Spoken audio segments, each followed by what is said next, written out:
es Cindy Martínez.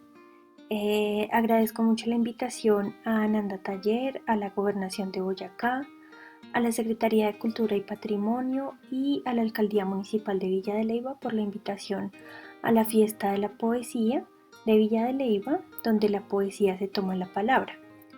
Bienvenidos a todos y todas aquellas interesados en, practicar la poesía y vivirla. El día de hoy me gustaría invitarlos e invitarlas a realizar un jueguito, un jueguito de observación, si se puede llamar, y de reflexión acerca de los objetos. Me gusta mucho hablar sobre los objetos porque todos tenemos una relación muy diferente con ellos. Una cosa es cuando hemos viajado demasiado y como que no hay un lugar fijo, la relación con los objetos es muy diferente. Otra cosa es cuando hemos permanecido toda la vida en una misma casa y los objetos, digamos, que han estado ahí, la relación siempre es muy diferente. Quiero contarles una pequeña anécdota que yo recuerdo. Les cuento que yo he vivido en muchas casas y en muchos lugares de Colombia, y recuerdo que cuando era niña tenía una nevera pequeñita y entonces en uno de esos trasteos la neverita se me perdió y pues imagínense, todavía recuerdo esa pérdida. Entonces verdaderamente me afectó, o no es que me haya afectado, sino que recuerdo ese objeto en particular.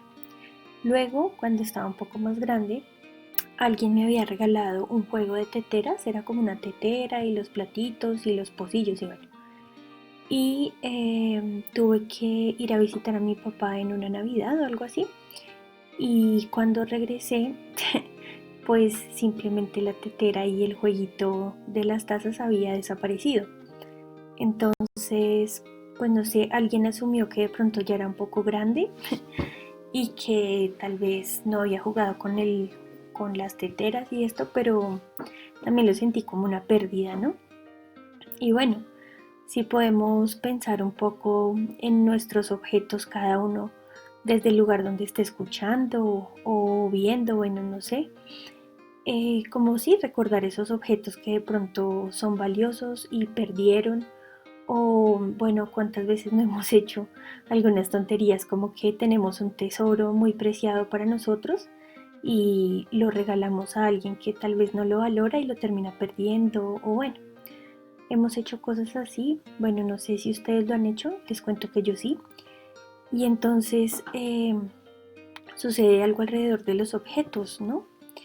Y antes de proponerles el jueguito con los objetos, nuestros objetos, y pues después de rememorar como aquellas veces o aquellos objetos que extrañamos, que han sido nuestros, quiero leerles, compartirles un fragmento del texto de Marcel Proust que se llama Sobre la lectura, en el que el autor pues en efecto habla sobre la lectura, pero los invito y las invito a que estemos atentos sobre los objetos que él nombra, cómo aparecen estos objetos y cómo muestra el autor esa relación que tiene con los objetos, y si de repente consideran que hay como un atisbo de poesía o si realmente aparece. Y también pensemos un poco, la invitación es esa, con este texto, a que también nos vayamos haciendo como las imágenes de esos objetos. Entonces, ahí les leo el texto, y el texto inicia de la siguiente manera. Sobre la lectura. Quizá no hubo días en nuestra infancia más plenamente vividos que aquellos que creímos dejar sin vivirlos, aquellos que pasamos con un libro favorito. Todo lo que al parecer los llenaba para los demás y que rechazábamos como si fuera un vulgar obstáculo ante un placer divino. El juego al que un amigo nos venía a invitarnos en el pasaje más interesante, la abeja o el rayo del sol molestos que nos forzaban a levantar los ojos de la página o a cambiar de sitio, la merienda que nos habían obligado a llevar y que dejábamos a nuestro lado sobre el banco, sin tocarla siquiera, mientras que, por encima de nuestra cabeza, el sol iba perdiendo fuerza en el cielo azul, La cena a la que teníamos que llegar a tiempo y durante la cual no pensábamos más que en subir a terminar, sin perder un minuto el capítulo interrumpido. Todo esto de lo que la lectura hubiera debido impedirnos percibir otra cosa que su importunidad. Dejaba por el contrario en nosotros un recuerdo tan agradable, mucho más precioso para nosotros que aquello que leímos con tanta devoción, que si llegáramos ahora a hojear aquellos libros de antaño, sería para nosotros como los únicos almanaques que hubiéramos conservado de un tiempo pasado, con la esperanza de ver reflejados en sus páginas lugares y estanques que han dejado de existir hace tiempo. ¿Quién no recuerda como yo aquellas lecturas hechas en tiempos de vacaciones, que íbamos a ocultar sucesivamente en todas las horas del día, que eran lo suficientemente apacibles e inviolables para darles asilo? Por la mañana, al volver del parque, cuando todo el mundo había salido a dar un paseo, me deslizaba en el comedor donde, hasta la hora todavía lejana de almorzar, no entraría nadie más que la vieja Felice relativamente silenciosa, y donde no tendría por compañeros muy respetuosos de la lectura más que los platos pintados colgados en la pared, el calendario cuya hoja de la víspera había sido recién arrancada, el reloj de la pared y el fuego que habla sin esperar respuesta, y cuya amable conversación, vacía de sentido, no viene, como las palabras de los hombres, a superponerse a las palabras que estás leyendo. Me instalaba en una silla cerca del pequeño fuego de troncos, del que, durante el almuerzo, mi tío madrugador y jardinero diría: no viene mal, se soporta bastante bien un poco de fuego. Les aseguro que a las 6 hacía frío de verdad en el huerto, y pensar que solo faltaban 8 días para la Pascua, antes del almuerzo que, por desgracia, pondría fin a la lectura. Quedaban todavía 2 horas largas. De cuando en cuando se escuchaba el ruido de la bomba al dejar correr el agua, que hacía levantar los ojos hacia ella y observarla a través de la ventana cerrada. Allí, muy cerca, en la única alameda del jardincillo que bordeaba con ladrillos y azulejos en media luna, sus platabandas de pensamientos, unos pensamientos cosechados, al parecer, en esos cielos tan hermosos, esos cielos multicolores y como reflejados a través de las vidrieras de la iglesia, que a veces podrían verse entre los tejados del pueblo, cielos tristes que aparecían antes de las tormentas o después, muy tarde ya, cuando el día estaba a punto de tocar su fin. Por desgracia, la cocinera venía a poner el cubierto con excesiva antelación. Si al menos lo hubiera puesto en silencio, pero se sentía en la obligación de decir: no puedes estar cómodo así. ¿Quiere que le acerque una mesa? Y solo para responder: no, gracias. Había que detenerse en seco y hacer volver uno su voz de lo lejos, que, labios adentro, repetían sin ruido de recorrido todas las palabras que los ojos acababan de leer.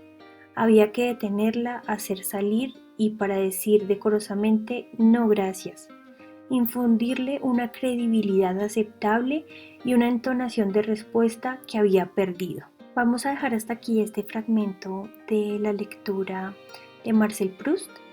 Y bueno, volvamos otra vez a remembrar lo que habíamos sugerido para esta lectura, que consistía en estar atentos y estar atentas a cómo el autor nos iba mostrando cada uno de los objetos y cómo aparecían en la lectura. Entonces, lo primero que me gustaría preguntarte es: ¿qué objetos recuerdas de esta lectura y cómo era que iban apareciendo? ¿Hubo uno en particular que te llamó la atención? De pronto no fue un objeto, sino como una imagen completa. Entonces, bueno, pensémoslo cada uno y cada una allí. Y bueno, ¿qué tiene que ver ese objeto con cada uno de nosotros? O conmigo más bien, ¿no? ¿Cuál era como la voz principal y cómo aparecían los objetos para añadir algo a esa voz? Entonces, pensemos un poco que él estaba hablando sobre el disfrute, el gozo de leer un libro, pero no era como un lector enajenado en el libro, sino que era un lector muy atento a lo que pasaba a su alrededor, ¿no? A todos esos objetos y cómo se casi que cobran vida en esta lectura, ¿no? A mí me parece muy interesante cómo la bomba de agua casi que pide, casi que reclama atención, casi que dice como hola, estoy aquí. Y bueno, a veces con nuestros objetos sucede algo similar en nuestro espacio. Me gusta hablar de los objetos de la casa porque, bueno, la casa desde la perspectiva literaria, pues representa muchas cosas interesantes, ¿no? Representan nuestro propio ser, representan, pues, no sé, como también el contenido de nuestra, sí, de nuestra alma. Y bueno, tiene como muchas otras representaciones en diferentes textos literarios. Y a veces pues como que los objetos de nuestra casa también dicen mucho acerca de pues cómo nosotros percibimos el mundo o más bien nuestro mundo interior. Por eso me gustaría invitarte a que en este momento de pronto si estás en tu casa y si no estás entonces te invito a que hagas un ejercicio de la imaginación y recuerdes cada uno de los espacios. Empecemos por el lugar favorito, que puede ser nuestra habitación o una sala, o no sé si de pronto tengas una biblioteca personal o de pronto un jardín. Bueno, cada quien piense en el lugar de su casa que más le guste y hagamos ese ejercicio de la imaginación o este ejercicio de la observación. Pensemos cuál es el objeto más bello que está en ese espacio. ¿Cuál es el objeto más feo y por qué lo guardas? Eh, ¿Cuántos objetos hay allí? ¿Será que mi espacio está de pronto muy atiborrado de objetos? ¿Será que mi espacio es muy minimalista y hay pocos objetos? ¿Cómo es tu relación con cada uno de esos objetos? ¿Te gusta preservarlos? ¿Te gusta eh, más bien estar como libre de cosas? ¿Qué personas o de pronto tú te regalaste esos objetos a ti mismo o a ti misma? Como que pensar un poco eso. ¿Qué tan cercano o qué tan distante estás tú de ese espacio y de ese objeto? Si estás en ese ejercicio de la imaginación, entonces mira desde qué ángulo estás mirando esos objetos o ese objeto. Y si estás en un ejercicio de la observación, entonces también revisa cómo está tu cuerpo, ¿no? En ese espacio.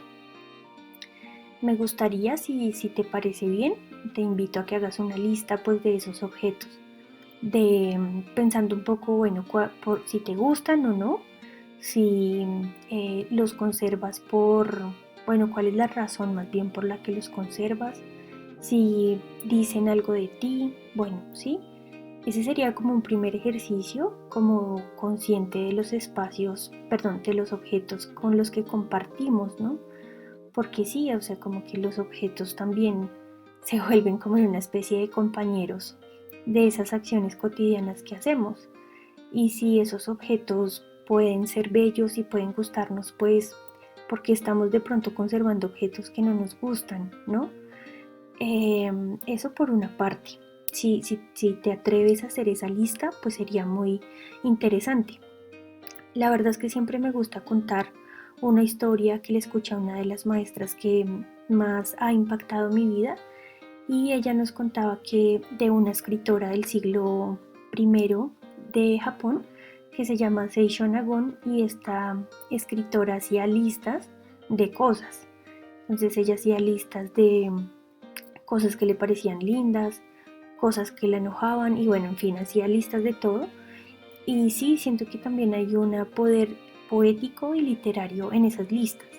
De pronto como no para ya escribir el texto, pero sí como una especie de materia prima o materia previa para luego que vaya surgiendo como esa creatividad literaria o esa poesía para escribir, para pintar, para crear. Bueno, este segundo jueguito al que te invito es elige uno de esos objetos, cualquiera, y haz un escrito. Puede ser poético, puede ser prosa poética o puede ser un cuento, lo que te surja está bien. Eh, un poco como si tú fueras ese objeto.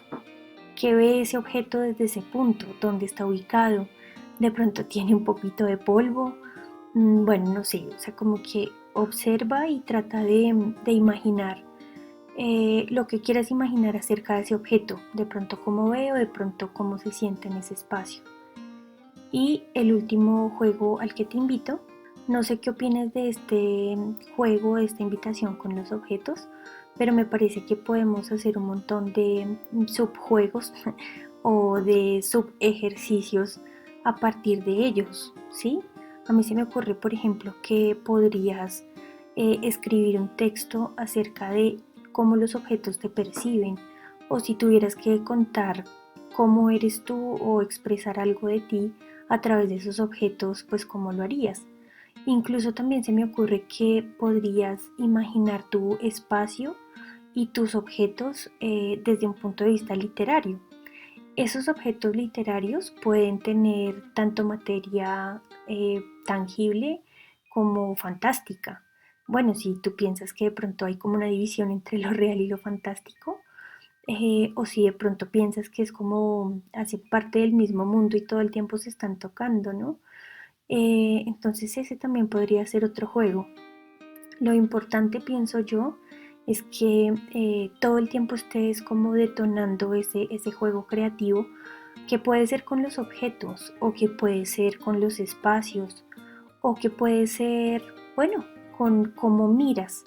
Entonces, como habíamos dicho en el taller de los niños, ten en cuenta que para escribir poesía es muy importante que tengas en cuenta la imagen poética, que no es una imagen literal, sino que está cargada de simbolismo, que está cargada de esa mirada única e irrepetible del mundo o de las cosas. Ten en cuenta también evitar los lugares comunes, también el ritmo, la eufonía. Ten en cuenta la elección de las palabras y bueno, como acuérdate lo que dice Simónides de Ceos, el poeta griego, y es que la poesía es pintura elocuente. Entonces ten en cuenta todos estos elementos para que tu texto cada vez sea más rico. Espero que nos podamos ver pronto y que no solo sea escucharnos o vernos a través de una pantalla y que ojalá sea muy pronto.